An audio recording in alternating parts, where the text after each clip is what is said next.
Et donc, comme d'habitude, on a un 11, mais on a aussi un 11 des oubliés. Bah oui, hein, forcément. On n'a pas que 11 joueurs excellents durant une saison, on en a un peu plus. Et donc, je vous ai fait un 11 combiné des joueurs que j'aurais pu miser dans ce 11 type. Mais voilà, que j'ai choisi leurs concurrents. On commence dans les cas. J'ai choisi Brice Samba, lui aussi sélectionné en équipe de France. Donc, quoi dire de plus que cette place dans le 11 des oubliés. Voilà, il y avait de très bons gardiens également, Dominique Greif, Berke Hotzer, mais j'ai préféré choisir Brice Samba pour sa régularité. Défense, alors par contre au niveau de la composition d'équipe, les gars, je suis désolé, mais j'arrivais pas à trouver des défenseurs vraiment, donc j'ai choisi un 3-3-3-1. Voilà la composition d'équipe, elle est dégueulasse, je vous l'accorde, mais en tout cas 3-3-3-1, voilà donc pour la défense que j'ai choisi. Trois défenseurs donc, avec côté droit, enfin voilà, il a pas trop joué à droite, il a plus joué à gauche, mais j'avais déjà quelqu'un à gauche. Côté droit, j'ai choisi Abner Vinicius. Abner Vinicius, le Lyonnais, voilà, bonne saison plutôt, 3 buts cette saison, il a quand même été assez régulier avec Lyon, beaucoup de titularisation également à la place de Tagliafico, voilà, c'est un joueur qui a vraiment aidé aussi Lyon à aller vers l'avant, donc belle saison à lui, et je tiens à dire dans ce 11 qu'il y a des joueurs que vous pensez être dans ce 11 des oubliés, mais que je n'ai pas mis tout simplement parce que je vous ai fait un petit 11 des surprises, des joueurs qui ont surpris pour cette saison, qui ont été vraiment remarquables durant cette saison, et c'est pour ça donc que dans le 11 des oubliés, il n'y aura peut-être pas les surprises, voilà. C'est surtout des joueurs qui viennent d'arriver en Ligue 1 et qui ont excellé. Défense centrale, j'avais aucun joueur, je vous avoue, j'ai trouvé personne en défense centrale, donc j'ai mis William Pacho, bien évidemment.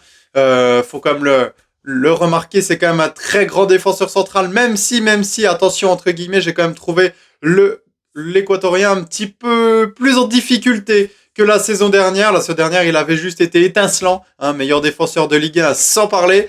Cette saison, il est un peu plus en dessous, c'est pour ça que je l'ai mis que dans le 11 des oubliés. Et à ses côtés, j'ai voulu féliciter un petit peu aussi le Toulousain Dayan Metali, voilà, qui a été plutôt intéressant, le Toulousain côté gauche. Voilà, c'est un défenseur que j'ai beaucoup aimé, surtout face à l'OM, hein, il a été intéressant, et bien évidemment dans les autres rencontres également. 3 milieux de terrain avec des milieux de terrain très offensifs, à commencer avec Adrien Thomasson, voilà, meilleur joueur pour moi dans ce 11 des oubliés, Adrien Thomasson. 3 buts cette saison, mais surtout meilleur passeur décisif de la saison avec 9 passes décisives, 9 offrandes. Donc voilà, le Lensois est pour moi le meilleur joueur de ce 11. Il a été remarquable, voilà, il a permis à tous les buteurs, hein, que ce soit Hudson-Edouard, Florian Thauvin, etc., de marquer cette saison. Et grâce à ses superbes passes, Adrien Thomasson, donc dans ce 11, il sera accompagné au milieu de terrain par un Strasbourgeois qui pour moi m'a vraiment surpris. Hein, je vous le dis depuis le début, il m'a vraiment surpris. C'est Sébastien Nanasi, le Suédois. Le Suédois qui, voilà, n'a pas eu énormément de temps de jeu, mais c'est un joueur un peu à la Gonzalo Ramos. Je sais pas si vous voyez, donc je l'ai mis dans le milieu de terrain, même s'il jouait en attaque. C'est un peu à la Gonzalo Ramos, genre il est titulaire, il est pas... Mais dès qu'il rentre en jeu, à chaque fois ça fait mal, et Nanasi a été remarquable. Il a encore marqué lors de la dernière journée face à Monaco. Sébastien Nanasi, vraiment grosse saison de Nanasi, 7 buts quand même, hein, pour un milieu de terrain remplaçant, faut quand même dire les choses, donc bravo à lui. Et à ses côtés son compère, voilà, il a joué aussi en pointe après la blessure de Panicelli ces dernières journées, c'est Julio Enciso, que j'ai trouvé plutôt intéressant aussi, voilà, c'est un beau milieu de terrain, très intéressant. J'aurais pu mettre, j'ai hésité avec Samir El Mourabé, mais j'ai préféré Enciso, voilà, pour sa constance et sa régularité.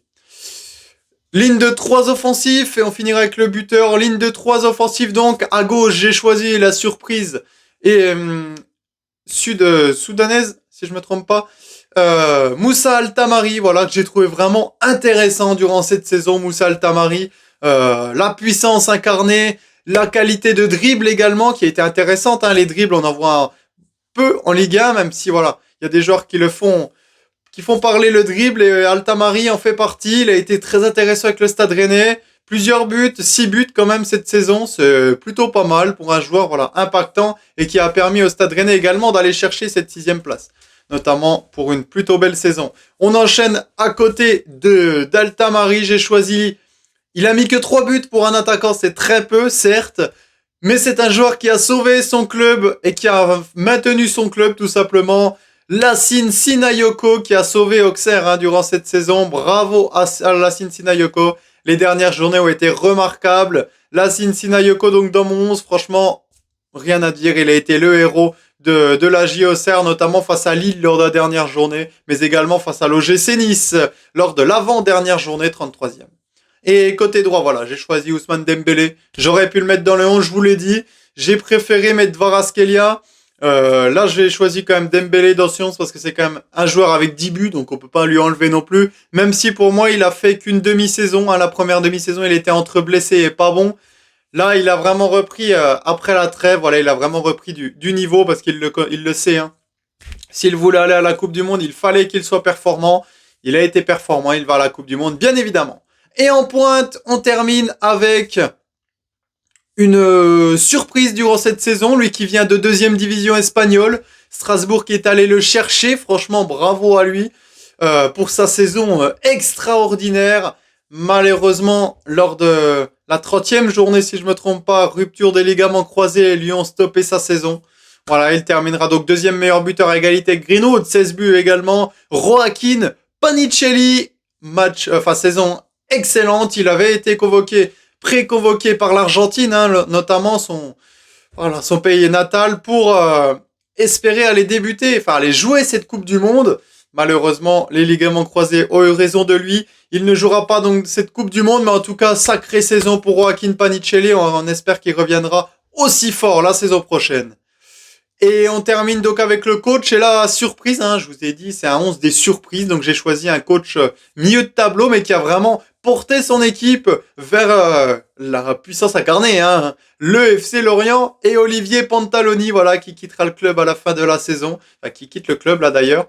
Mais Olivier Pantaloni, franchement, saison dingue pour lui et son club. Lorient qui a quand même réussi à se placer 9e de ce classement de Ligue 1. En battant notamment des très très grosses équipes, en allant battre bien évidemment l'OM qui n'était pas en forme, mais en allant embêter des gros de ce nom, en allant battre l'Olympique Lyonnais, etc., des équipes voilà qui jouaient le haut de tableau, donc une sacrée saison des Lorientais. Voilà donc pour mon 11 des joueurs oubliés dans le 11 type de la saison.